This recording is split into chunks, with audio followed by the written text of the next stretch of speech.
Good afternoon. I'm Victoria Kramer with your Panhandle Roundup for Tuesday, April 16th. With an already weakened system following the major winter storm a few weeks back, Wheat Belt public power customers are continuing to lose power at this time due to the major winds from last night's spring storm. The outages impacted the Sydney and Gering regions last night. According to Western Area Power Administrator, 75% of Gering was without power. All customers affected have since had their power restored.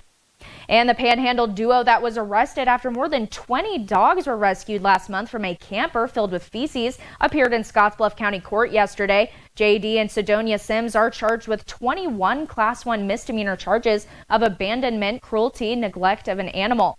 In early March, law enforcement responded to an RV park west of Scottsbluff after reports of dogs locked in a camper without food or water. During yesterday's court proceedings, more than 24 witnesses and 20 exhibits were entered, and a May 13th pretrial hearing was set for the Sims, who have both pleaded not guilty to all 21 counts they face, according to the Nebraska Rural Radio Association. And a Gordon teen accused of murdering her newborn baby will be tried as an adult. Chloe Copeland Anderson made an appearance in Sheridan County District Court late last week to withdraw her motion to move her case to juvenile court, according to News Channel Nebraska. In November, first responders received a call about a juvenile giving birth at home to an infant who is not breathing. When officers arrived, they were met by the teen's father, who advised the baby had been stillborn, but the mother stated her daughter had harmed the baby.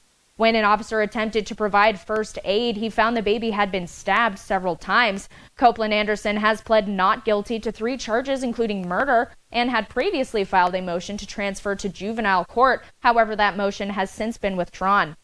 Copeland Anderson's attorney did mention discussion of a plea agreement, but for now the case is set to be back in court on May 7th. And now meteorologist Andre Brooks is standing by.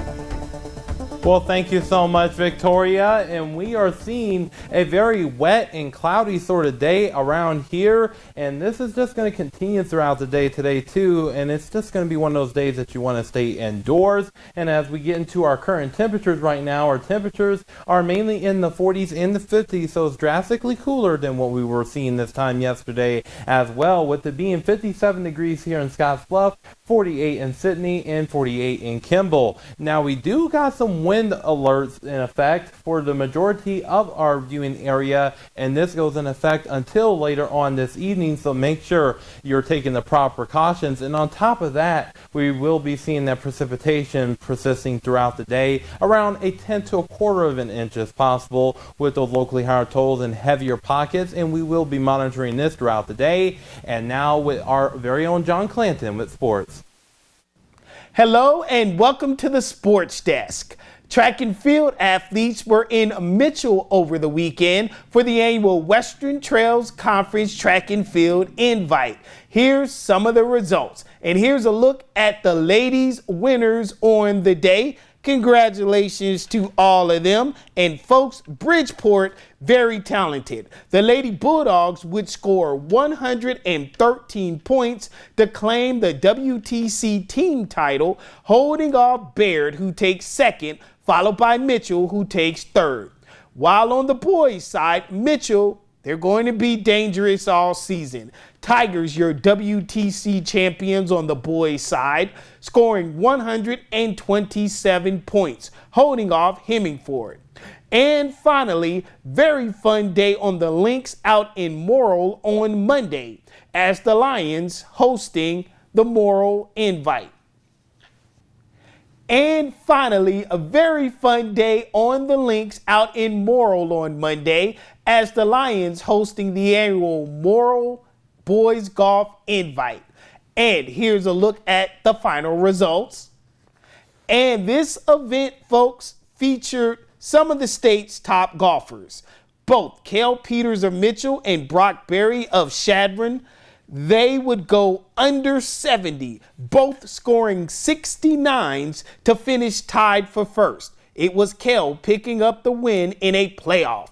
Meanwhile, Chadron as a team, they pick up top honors, scoring 312, holding off Hemingford. Great job by all the golfers participating out in Morrill. That's all for sports. Everyone have a great day and see ya.